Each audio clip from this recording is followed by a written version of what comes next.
लोकसभा चुनाव को लेकर उत्तर प्रदेश की सियासत इन दिनों गरमाई हुई है। मुख्यमंत्री से लेकर डिप्टी सीएम और योगी सरकार के मंत्री जिलों में दौरे पर दौरा करके आमजनों को रिझाने की पुरजोर कोशिश में जुटे हैं। भाजपा यूपी की सभी 80 सीटों पर फोकस कर रही है। इसके लिए जातीय सम्मेलनों से लेकर हर वर्ग के वोटरों को लुभाने की कोशिशें हो रही हैं। राजनीति की विपरीत दिशा में चल रहे कई मौजूदा सांसदों को इस बार भाजपा बदलने की तैयारी में है। इन सीटों पर नए उम्मीदवार चेहरों के चयन के लिए भी हाईकमान की कवायद जारी है। रुहेलखंड की 5 लोकसभा सीटों पर भी भाजपा नेतृत्व बार बार मंथन कर रहा है। डिप्टी सीएम केशव प्रसाद मौर्य कई बार रुहेलखंड के जिलों का दौरा करके लोकसभा का माहौल भांप चुके हैं। सबसे ज्यादा चर्चा बदायूं सीट की हो रही है। इस सीट पर सपा नेता स्वामी प्रसाद मौर्य की बेटी संघमित्रा मौर्य अभी भाजपा सांसद हैं। मुलायम कुनबे के सिपहसालार धर्मेंद्र यादव का सियासी किला ढहाने वाली संघमित्रा मौर्य को लेकर भाजपाई खेमा खासी परेशानी में है। दरअसल पिछले विधानसभा चुनाव में सांसद संघमित्रा के पिता स्वामी प्रसाद मौर्य भाजपा छोड़ सपा में शामिल हो गए थे, जिसके बाद एक ही परिवार में पिता और बेटी के अलग अलग दलों की सियासत को लेकर सवाल उठना शुरू हो गए थे। अब जैसे जैसे लोकसभा चुनाव नजदीक आ रहा है,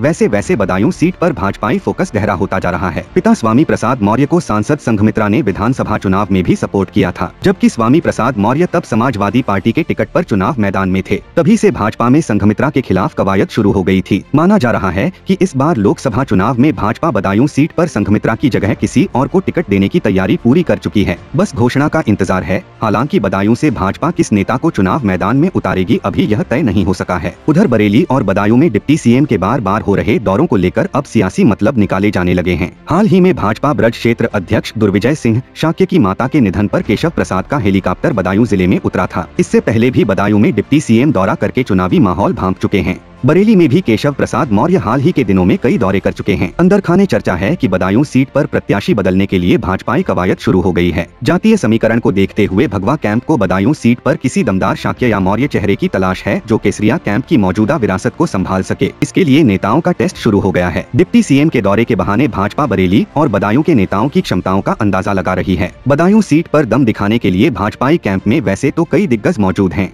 लेकिन सबसे ज्यादा चर्चा ब्रज क्षेत्र अध्यक्ष दुर्विजय सिंह शाक्य को लेकर हो रही है। दरअसल दुर्विजय सिंह शाक्य लंबे समय से भाजपा संगठन में महत्वपूर्ण जिम्मेदारियां निभा रहे हैं। वर्तमान में दुर्विजय सिंह शाक्य ब्रज क्षेत्र अध्यक्ष पद की जिम्मेदारी को संभाले हुए हैं। चर्चा है कि बदायूं सीट पर संघमित्रा की जगह भाजपा इस बार दुर्विजय सिंह शाक्य को चुनाव मैदान में उतार सकती है। दुर्विजय सिंह शाक्य बदायूं के ही रहने वाले हैं और लंबे समय से रुहेलखंड की राजनीति में सक्रिय भी हैं। जातीय समीकरणों के लिहाज से भी दुर्विजय बदायूं में भाजपा के लिए मुफीद साबित होंगे। ऐसे में भाजपा इस बार दुर्विजय सिंह शाक्य पर दाव लगा सकती है। डिप्टी सीएम केशव प्रसाद मौर्य के बार बार बरेली दौरे के अब राजनीतिक निहितार्थ तलाशने जाने लगे हैं। देखना यह होगा कि डिप्टी सीएम के दौरे के बाद अब बदायूं सीट पर भाजपा किस नए चेहरे को चुनाव मैदान में उतारती है। वर्तमान के राजनीतिक और जातिगत आंकड़ों को देखते हुए भाजपा की नजर फिलहाल दुर्विजय सिंह शाक्य पर बनी हुई है।